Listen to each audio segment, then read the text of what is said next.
Hey, what's going on, y'all? So today's video is really special. We are, and I know the lighting is weird, it's gonna be loud, there's gonna be a bunch of noise in this, and it's gonna be long. Sorry about that. It's gonna be long because I'm super stoked to be here with Scott from Stringjoy Strings. In all of our string testing videos and stuff, everybody gets in the comments and like, what about Stringjoy? What about Stringjoy? Well, the best way to fix that was just come here and talk to him. I was in Nashville for the week. We're doing the thing and we are masking up when necessary and being as safe as possible, but I wanted to bring this to you. So I think what we should do is first start with a shop tour, and then we're gonna talk about some really nerdy string stuff. I love that. It's gonna be really fun. I'm looking forward to it. Let's do it. So I'm Scott. I'm the founder of Stringjoy Guitar Strings. I actually started this company back in 2014. At the time, I've been a musician for, I guess, since I was maybe 12. So I was here in Nashville playing guitar around and just kind of bartending. I'd come out of working in the music business. And the whole time that I've been kind of playing guitar, I've always been a little bit of a geek. You know, I was like hot rodding tubes in my amps or finding weird pedals back in the late 90s, early 2000s when that was kind of an odd thing to do. And at some point along that line, I started kind of messing with my strings a little bit. Initially, I was just kind of buying different sets of strings that I could find and customizing them. I really fell in love with finding a wound third, but I wanted to make a set that was like, you know, a set of 10.5s that had a wound third, all sorts of weird stuff. I've just been a geek like that forever. But that was always really hard. I would like have to go to the music store and see whatever they had in singles or buy 2 or 3 different packs to mix them together. And that had just kind of become a huge pain for me. So I was kind of at a point in my life that I was thinking maybe I wanted to start a business and was thinking what problems I had that I could solve. And I was like, oh wait, the custom string thing, that's always a pain. And there's got to be some other people out there that have that same kind of problem. So I started Stringjoy initially as just like, hey, if you want custom sets of strings, I'll stock up on everything in bulk and I'll like, you know, coil every string once you order it, sell you your custom set, maybe even help you pick your custom set that works for you. And then you don't have to buy 3 packs of strings and waste them or mix different brands of strings or whatever. So in the very early days, I was buying strings from a company that made strings like we were talking about earlier, and then kind of piecing those together into sets. But it didn't take very long before I got kind of nerdy about the strings themselves and started calling this guy that was making them and being like, hey, could you use this core for my 36? I think that'll sound a little bit better. Or, you know, hey, I want to use this wrap wire for my 54. I just think it's kind of dead right now. Maybe that'll bring it more to life. And he got really tired of dealing with my crap. Because I think, you know, most kind of companies that private label strings or whatever, they just say, give me 10 to 46s, you know, 1,000 sets of them. So he wasn't really used to dealing with somebody as high maintenance as me. So he agreed to sell me some winding machines. They're my first 2, the kind of teal ones out there. And that kind of started a whole second journey, you know, beyond just being an online custom shop to really learning how to make the best strings in my view that we possibly could, and always kind of finding little tweaks and tweezes we could do to kind of make a string sound a little bit better. And that kind of brought us to where we are now, where not only do we do custom sets of strings, but I think we're really well known for making some of the highest quality strings in the world. And it's just been a really fun journey. Everybody kind of started that way, like the early days of Ernie Ball. Ernie was a shop owner and he was buying individual strings from a large string company doing the same thing. So a lot of people start that way and then progress into making their own strings. This is always a thing. It's always in the comments of every video about strings ever on the internet. How many string makers are there? So it's actually kind of a hard question to answer because, I mean, there are companies that make classical strings, there are companies that make violin strings or cello strings, companies that make electric and acoustic guitar strings. So there's a lot of different varieties out there and different companies that work on those. But when it comes to like electric and acoustic strings, I can think of 12 in the US that make their own strings. There might be a couple more, you know, probably like really small operations I'm not thinking of.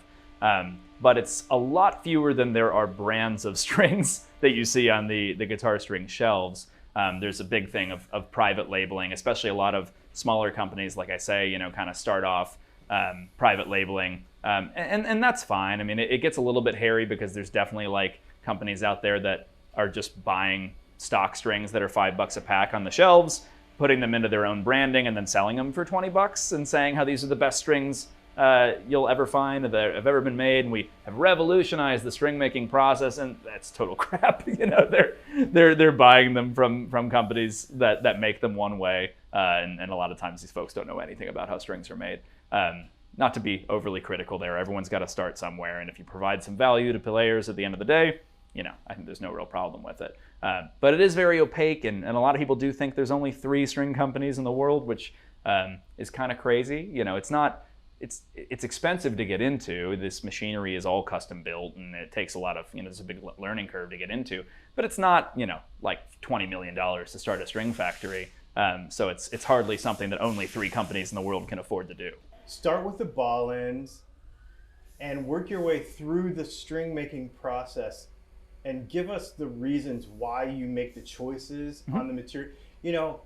Everybody really, in some cases, almost way overthinks string choices, but there's a reason for that. Yeah. Because your interaction with the guitar through your hands is your tone, in my opinion, the majority of it. So give us kind of an idea of why you make the choices that you made on each of these components as you go through. And then obviously variables like core types and stuff like that. Absolutely. So kind of walk through that whole process. I can do that, yeah. So strings consist of just a couple of key pieces. You've got typically a brass ball end. Some companies use stainless steel. Then you have a core wire that's always made of steel. It's a special type of steel called music wire. Piano wire is kind of similar as well. It's super, super strong. It's actually what they use for bridge cables, if you can believe it. Guided missiles and things like that also use music wire. And then wrapping around that, you have a wrap wire, as we call it, which is usually nickel-plated steel or phosphor bronze or 80-20 bronze. So it's basically 2 types of wire in one brass ball that make up a string. In the case of plain strings, in fact, you literally have just one piece of round wire specially twisted and anchored around that brass ball. So for us, when we approach string making, accepting the ball ends, we're careful about where we get our ball ends for, and we want things that aren't sloppy and are really uniform and even, but those don't have a big impact on your tone the way the other things do. The core wire is one of the first kind of fundamental areas where we get our core wire. It's here in Tennessee, actually, and they provide core wire for a lot of companies around the world. But since we're really close to them, we get to work a little bit more closely with them than some other people do. I can drive there and harass them if I want to, which makes things really nice.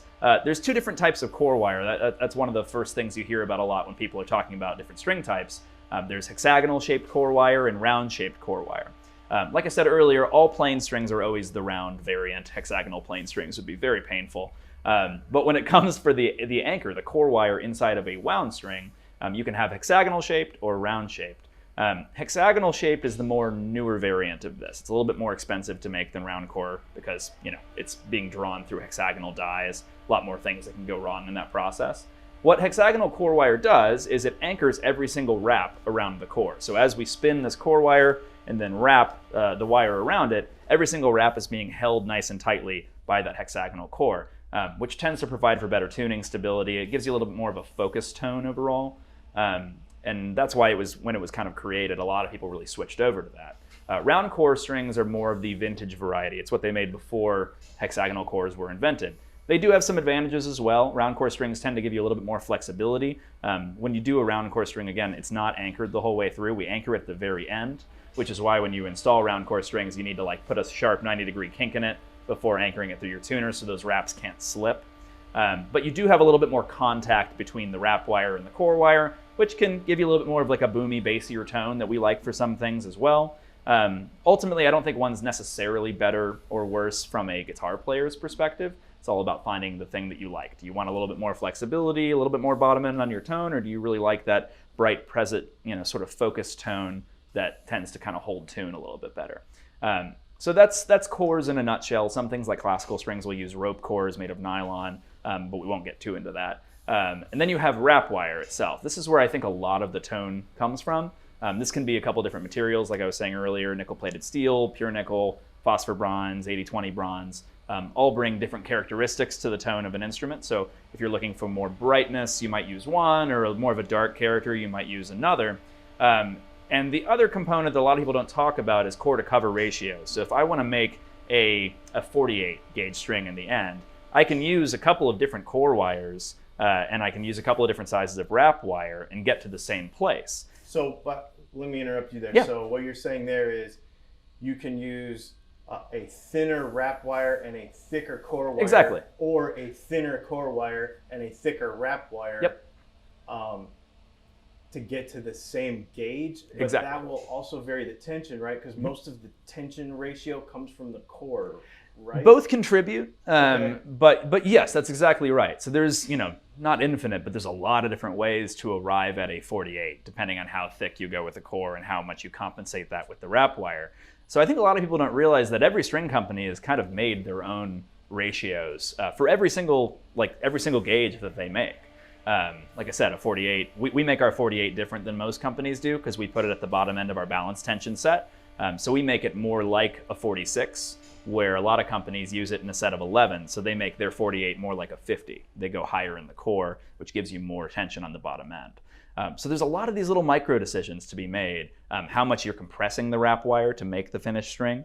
If you take like the size of core wire and the size of wrap wire you use, they usually add up to more than the finished gauge. It might add up to 49, and we compress it down to 48. That's how we get that real tight wrap on the actual string itself, so things don't loosen up or anything. So those decisions, again, from company to company, will really vary how those strings perform, and that's why a lot of people wonder, like, are all strings the same? And in some respects, like a lot of the materials might be similarly. It's really just how different companies QC those materials to determine what they use. But those ratios and the way that you actually wind it and make the string have a big impact on how those strings ultimately perform. So there's a lot of variation between string brands that I think a lot of people don't always know about. So the balance tension, Yeah. like that's your thing, right? You talk about that. Sure. And so what does that mean? What Yeah. does that, you showed me a top secret sheet and you told me don't show anybody, otherwise I'll disappear in the desert. So I know it has something to do with that, but let's talk about what your thing is. Yeah, totally. So balance tension, it's not our only thing, ultimately like how we construct the strings is one of the biggest things, but it's one of the things that we really help popularize. And it's because in those early days when I started my custom shop online, right? And when I decided to start putting out Stringjoy sets of strings for people to buy, I was like, all right, do I use the usual 10 to 46? I don't know, I'm not sure if that's better. And I kind of looked into the history of it, and the 10 to 46 set basically exists because Ernie Ball, not the company, but the guy, who was a guitar store owner who started kind of playing around with different string gauges and designing lighter tension sets of strings in the late 60s for players, he selected them. So, he found a 26 and a 36 worked pretty well together, and if it's 26, 36, what do you use on the bottom? Well, 46. It makes all the sense in the world. The number's the same on the back end. But that's not necessarily the best sort of way to get at that balance set. So what you've told me so far is that just like everything else in the guitar industry, the wire that you use was stolen from another industry. Sure. And the string gauge sets, so the 10, 13, 17, 26, 36, 46, was because a guy thought it was cool, and then all of a sudden that became the religion for the next 50 years, basically. And for a long time, when there were 7 string sets, they said, well, 56. It's the next one up. Because 10 is such an important number, that means it's totally the right thing. And same thing with like a set of 11s, 28, 38, 48.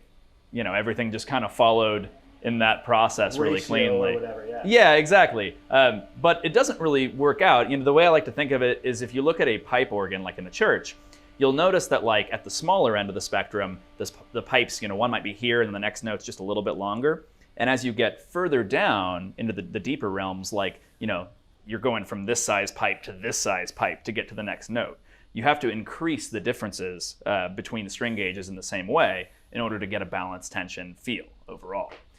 So going 26, 36, 46, the 26 and 36 are all right, but by the time you get to the 46, it's not nearly enough of a jump to get you the tight tension that you have on the 26 and 36 on your low E. It's like if you open up a piano and look, it's usually kind of sloped like this in terms of the length of the strings. It starts real short and then it gets really long by the end. And so similarly with massive strings, you need to do that as well in order to get the same sort of result. So for us, when I picked that set, a 48 just made more sense to me mathematically, and I ended up putting that in our set, and we actually perfected it a few times over the years. So this is what I want to get into here. So when you're looking at tensions, gauge is kind of the big dumb number that you can move. Like you can go from a 46 to a 48, and that'll have a big import. But core to cover ratios, how thick that steel core is versus how thick the wrap wire is, that's more of like a fine micro adjustment for getting your tension dialed in. So like a 50 will pretty much always be in higher tension than a 48, even if you use a different core size. But you can kind of dial in a 50 to have less tension or more tension with your core to cover ratio to get it feeling just right. So that's what I was talking about with our 48. Like our 48 uses a thinner core than most 48s, so it has that balanced feel of a on a 10 set where it should, but it's not quite as heavy of a jump as some other companies it would be if you mix those gauges just kind of randomly. That's how the decisions are made. Like everybody jumps to DC resistance, like that is the number one factor of the tone of a pickup. Well, actually, it's not. Inductance is, which is a completely. I think I learned this from you actually from one of your videos. Which is a completely different thing, but because of that's the norm of how people do it. So the same thing with the string thing. We jump straight to the string gauge and say, well, if I just change string gauges, but there's actually a lot more to it than that. Yep. Which is really, really interesting that somebody, and I know you're not the only one to do it, but you also are probably one of the few that puts so much of this information on the packaging and are sitting here talking about it. Because, this is a dumb question, but it's not, you know this probably better than anybody, having to market in this space. How much of what we read on the package is marketing compared to the actual technical, change between things? Oh my God, it's like almost all BS. And like, it's a pet peeve of mine because really large companies that I know that there are people at that company that really know things about strings, but the marketing speak that's on the packaging or on their ads makes no sense at all because it's a different person there that's the marketing guy who probably doesn't understand all those things about strings. So people make claims about strings all the time that I think, to regular casual players are like, oh, that sounds good. But to anyone that really knows strings, which is not many of us, it's like, oh, what? Right. What are you talking about? I'm trying to think of a good example, but I don't want to call anyone out in particular. Okay, so let's go through some of these weird marketing terms. Hit me, yeah, okay. And then you say myth or not, and maybe explain them, okay? Okay. First one I think of is cobalt. So when we're talking about these weird string materials. Yep, so cobalt's a legit thing. So there are only really 3 elements that are magnetically active, like that will respond to a magnet, which I'm sure you probably know, nickel, cobalt, and steel. So cobalt is one of those, and Ernie Ball got a patent on it, so they're the only ones that can use cobalt. So that's why you hear a lot of marketing talk about it, because they're the only ones that can use it for the next, I think they've got like 17 years left. Does it make a absolutely better string? In my opinion, no. Even if they didn't have the patent on it, I wouldn't be using it. I don't like its properties the way I like nickel and steel. In terms of like how it actually sounds, but that's the thing. If you can control an element and you can be the only one that can use that element, then of course you're going to talk about how it's the best thing ever. What about cryo? Oh yeah, so cryo has an import. It's not enormous. Cryo treating metals in general takes out like micro cracks and fissures and such. The issue is that a lot of companies, the way to do it is you make a wound string and then you cryo treat it. A lot of companies just cryo treat their wrap wire, which doesn't do anything.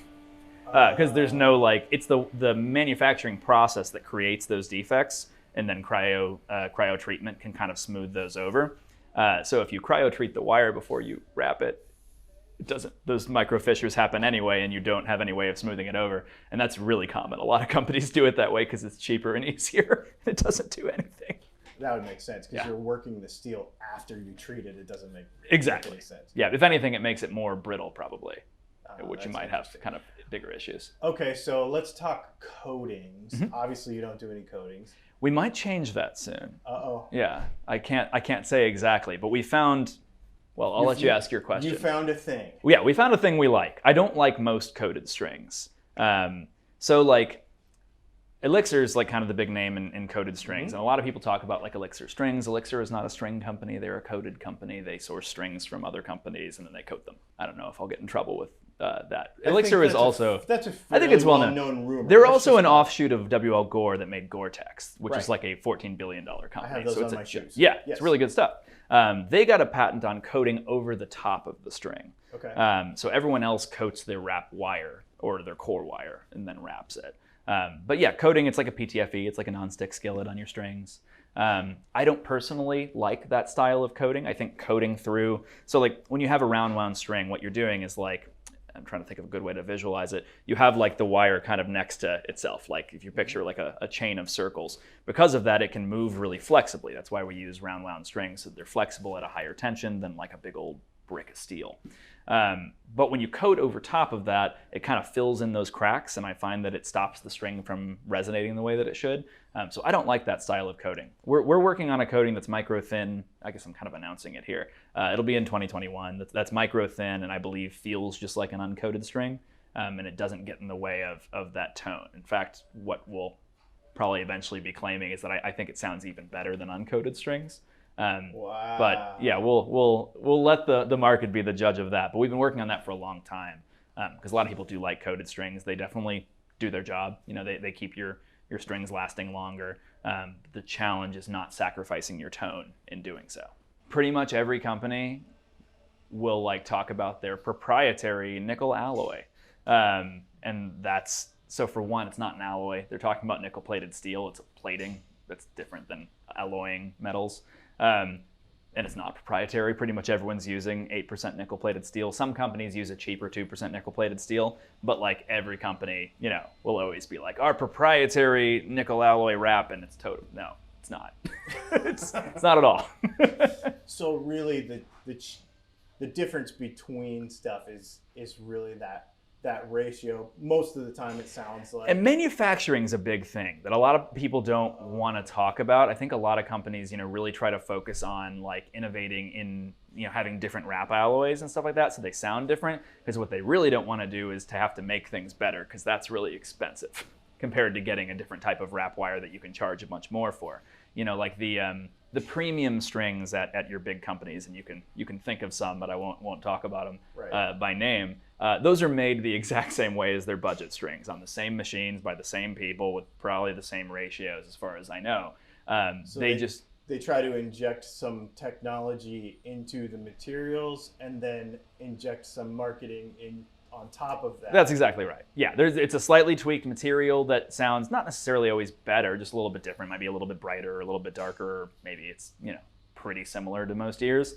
But yeah, they use that in order to say this is now it's 2 or 3 times more expensive, but they're not made any better. You know, to me, the issues with a lot of those companies isn't necessarily the materials so much as it's how they're actually making the product itself, that it's made as fast as possible, cranked out, you know, like literally speed's the most important thing no matter what.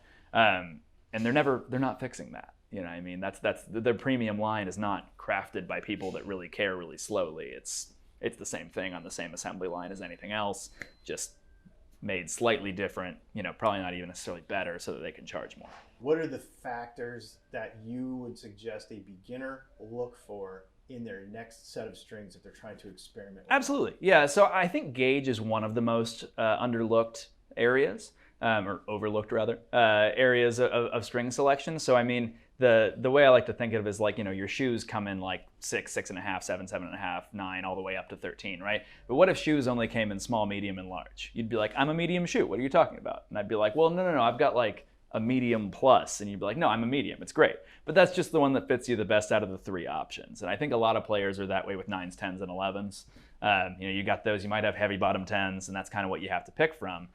Whereas I find a lot of people like 9.5s fit a little bit more where they want to be playing, or 8.5s, or 11.5s, or a 9.5 with the bottom end of a set of 10s. There's a lot of playing around there that can happen that I think really helps you dial in how your guitar, you know, plays ultimately. Like strings do 2 really important things. They're the origination of the tone of the guitar, and they also really have an impact on how you play the guitar.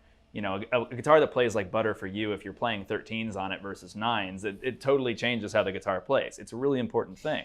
So finding that exact sort of tension that kind of gives off the way that you expect it to is a really crucial thing in dialing in how your guitar plays. And I think it's worth putting some time into, even at the beginning. You know, I know it can be very overwhelming for a beginning player, but finding that fit and finding, you know, like a nice balanced tension set so that you don't end up learning bad habits. You know, like with balanced tension, one example I like to give people is like, you know, take your guitar, if you've got a standard set of 10, 9s or 10s or whatever, and then bend that low E. You can probably bend it like around the back of the neck.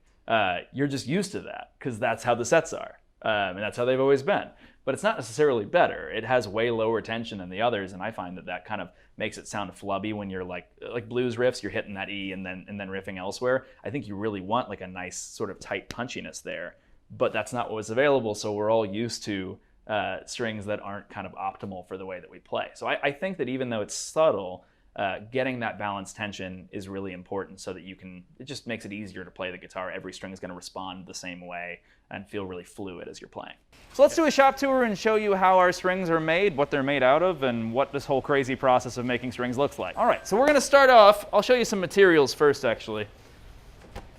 So everything starts with core wire. This doesn't look all that interesting, but you can see some big old 22-pound spools of core wire. That's what's in the inside of your wound strings and what makes up your whole plain strings. We're going to show you how we actually use that, but this is kind of our store. We're a little bit light right now. You can kind of see it all here, different sizes, different hexagonal core or round core. We use that all in different ways to make strings, but I wanted to start with the actual steel core wire as that really has a big impact on the tone of your strings, ultimately, depending on what sizes we use or what shape we're using of the wire. So come on to the back. It's going to get a little bit loud back here. Winding machines operate really, really fast. They're spinning at super high speeds, so they tend to make kind of a loud whirring, but I think you'll get used to it here in a second.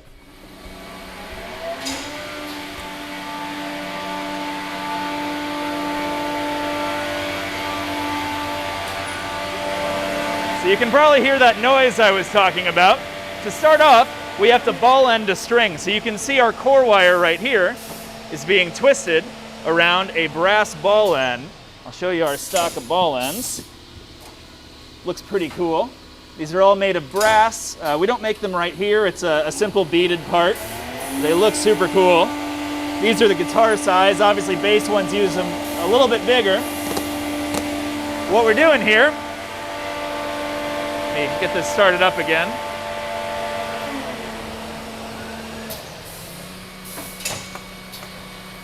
This machine very simply draws a certain length of wire and twists it around that bead so that we can wind a string out of it. So it's a simple machine, but it does this all day long. It does it exactly right, the same way every time. This is what the twist on a wound string looks like. As you can see, there's no little drop tail like you see on a plain string. It's just a nice twist and a little tail here that we're going to wind over. This is hexagonal core wire, so it anchors the wrap wire really well when we wind around it. So that's this guy. After that, in the process, we have to wind the string, and this is where a lot of the art comes in. We've got a few different winders here. These larger ones we use for bass strings or for larger electric strings. And our operators here, very carefully, making one string at a time, ensuring that we have every turn of wire just right. The travel of this carriage dictates the angle of the wrap wire on the string, and the tension that we're running on the spool itself dictates the overall gauge. It happens fast, but it's because we dial in the whole process to be just right. And once we do that, we try to make at least 144 of a given gauge so that we can balance out all the time we took setting it up to make a great string. Kevin, what are you making here right now? These are 48s. Yep, nickel 48s. Yeah, these are nickel-plated steel 48s, which are in our most popular set, our balanced 10s, our 10 to 48 set. It's all dialed in, should be running really great. How many are you through right now? Almost full gross. All right, almost a full gross, so he'll move on to something else after that, depending on what our needs are. I'll show you some of our other machines real quick. What are you winding right here? 34. Brass? Yep. Sweet. Yeah, so these are brass 34s, which you'd see in our medium gauge bright brass acoustic string set. These take a lot longer to wind because the wrap wire is smaller.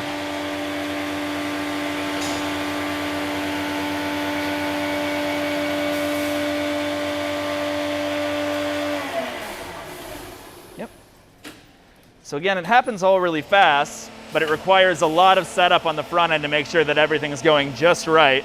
We've also customized all of our machinery. It's got all sorts of holes drilled in it and things hanging off of it to work just right. But they make great strings at the end of the day with a great operator taking the time to dial it in and make sure that they're always making a great string every time. Both of these guys have been winding strings for at least a year now. It usually takes at least 3 months before someone's making great strings, and even longer than that before they're making them at the speed that we require. So it's definitely a process of learning how to do it. We very much view this as a craft, hire people that we can invest in and train into being real experts at making guitar strings so that we can make strings of the quality that we're known for. Let's walk over here a little bit. Over here in our wire store, you can see all of our different wire types we use right now. We've got phosphor bronze, 80-20 brass. There's a oddly, very different color between those two, even though they're both mostly copper. Nickel-plated steel here, some pure nickel over there. And one thing that we do that I don't think any other company does, we vacuum seal all of our spools of wire so that they stay as fresh as possible.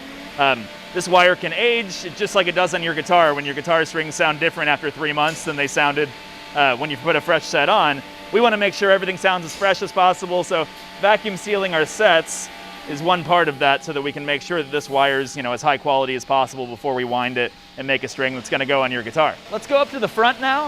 Actually, I want to show you one more thing.